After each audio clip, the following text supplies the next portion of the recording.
जैसा कि आपको पता होगा, घर बनवाने के लिए हमें अच्छे खासे पैसे लगते हैं। इसीलिए हम हर एक चीज के तरफ ध्यान देते हैं और पैसे बचाने की कोशिश करते हैं। फिर चाहे वो कहीं से मटेरियल लेने की बात हो या फिर आपका कॉन्ट्रैक्टर का चुनाव करना हो, हर एक चीज के रेट हम कंपैरिजन करके देखते हैं। उसके बाद जाकर हम उस मटेरियल को परचेस करते हैं। और ये जरूरी भी है, क्योंकि अगर आप थोड़ा थोड़ा करके पैसा बचा लेते हैं तो एंडिंग में जाकर आपके अच्छे खासे पैसे भी बच जाते हैं। पर एक ऐसी चीज होती है जिसकी वजह से लोगों की आंखों के सामने उनके लाखों रुपए का नुकसान हो जाता है, पर वो कुछ भी नहीं कर सकते हैं। तो इसीलिए आज के वीडियो में हम आपको ऐसी एक ट्रिक बताएंगे जिसकी वजह से आप लाखों रुपए तक बचा सकते हैं।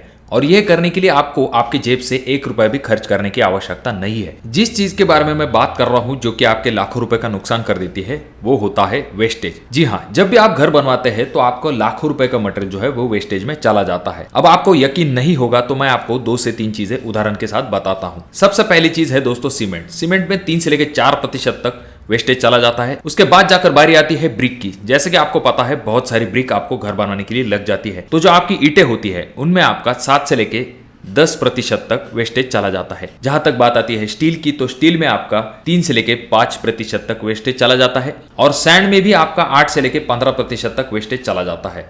और पेंट में 2 से लेके 4% तक, और टाइल में आपका 7 से लेके 10% तक। चलिए अब ये चीज हम एक एग्जाम्पल के थ्रू समझने की कोशिश करते हैं।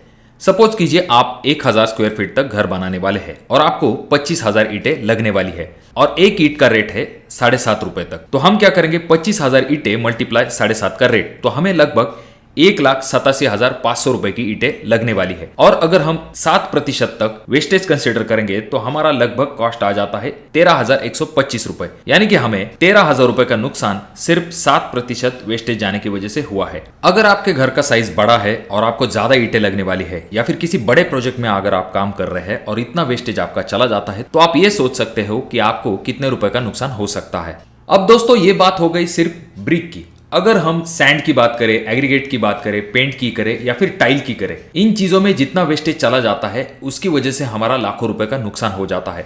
और शुरुआती वक्त में हमें ऐसा लगता है कि थोड़ा बहुत तो वेस्टेज जा रहा है, इस वजह से हम लोग जो है इसके तरफ ध्यान नहीं देते हैं और आगे चल के ये अमाउंट जो है वो बहुत ज्यादा बड़ी हो जाती है। देखिए दोस्तों, यहाँ पर मैं आपको ये नहीं कहूंगा कि वेस्टेज जो है आपका डायरेक्टली 0% हो जाएगा। ये चीज प्रैक्टिकली पॉसिबल नहीं है। परंतु अगर आप वेस्टेज को प्रॉपर तरीके से कंट्रोल करने की कोशिश करोगे तो आपके हजारों रुपए तक बच सकते हैं। और अगर आपका प्रोजेक्ट बड़ा है तो डेफिनेटली आप लाखों रुपए तक जो है वो बचा सकते हो, सिर्फ और सिर्फ वेस्टेज को कंट्रोल करने की वजह से। जैसे कि आपको पता होगा, वेस्टेज होने के बहुत सारे रीजंस होते हैं, जैसे कि ट्रांसपोर्टेशन में या फिर मटेरियल को हैंडल करते समय वेस्टेज हो जाता है। और कभी कभी हम मटेरियल भी बहुत ज्यादा शिफ्टिंग करते हैं, जिस वजह से भी वेस्टेज होने के चांसेस बढ़ जाते हैं। अब कुछ ऐसी चीजें हैं जिनकी वजह से आप जो है वेस्टेज को रिड्यूस कर सकते हो। सबसे पहली चीज, जब भी आप कोई काम कर रहे हैं तो आपको मिस्टेक कम से कम करनी है। फॉर एग्जाम्पल के लिए, अगर आप ब्रिक वर्क कर रहे हो और ब्रिक वर्क अगर आपका प्रॉपर तरीके से नहीं है तो आपको उससे वापस से करवाना पड़ेगा, वहां पर वेस्टेज चला जाता है।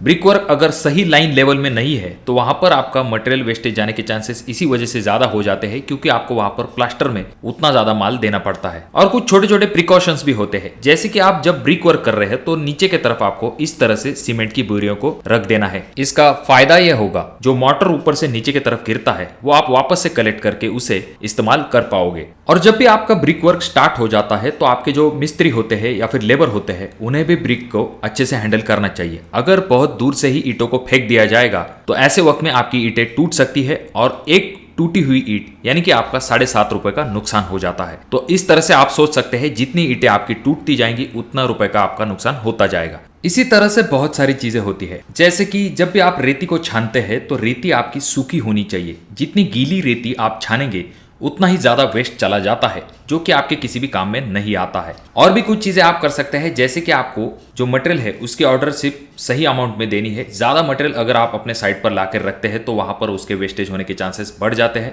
उसके बाद में जहां पर भी आप मटेरियल को स्टोरेज करके रखते हैं तो आपको प्रॉपर तरीके से मटेरियल को स्टोरेज करना है। बार बार अगर आप उसे शिफ्ट करते बैठेंगे तो इस वजह से आपका मटेरियल का वेस्टेज बढ़ जाएगा। और देखिए दोस्तों, आपका वेस्टेज कंट्रोल करने में आपका लेबर आपकी बहुत ज्यादा हेल्प कर सकता है। आपके ठेकेदार या फिर जो कोई भी आपके लेबर होंगे, उन्हें आपको ये चीज ध्यान पूर्वक बतानी है कि जो वेस्टेज है वो आपको बिल्कुल भी जाने नहीं देना है, क्योंकि ना तो इसका आपको फायदा होगा, ना तो लेबर को, ना तो आपके किसी मटेरियल सप्लायर को। तो इसी वजह से जितना पॉसिबल हो सकता है दोस्तों उतना आप वेस्टेज कंट्रोल करोगे तो डेफिनेटली आगे चल के आप एक बड़ा अमाउंट बचा सकते हो। तो आपके हिसाब से सबसे ज्यादा वेस्टेज कौन से बिल्डिंग मटेरियल में होता है? कमेंट बॉक्स में कमेंट जरूर कीजिए। अगर आपके कोई सवाल है तब भी आप कमेंट कर सकते हो। अगर ये वीडियो आपको अच्छा लगा हो तो इसे लाइक कर दीजिए। चैनल पे अगर आप लोग नए आए हो तो चैनल को जरूर सब्सक्राइब कर दीजिए और इन तीनों वीडियो में से कोई एक वीडियो आपके जरूर काम में आ सकता है।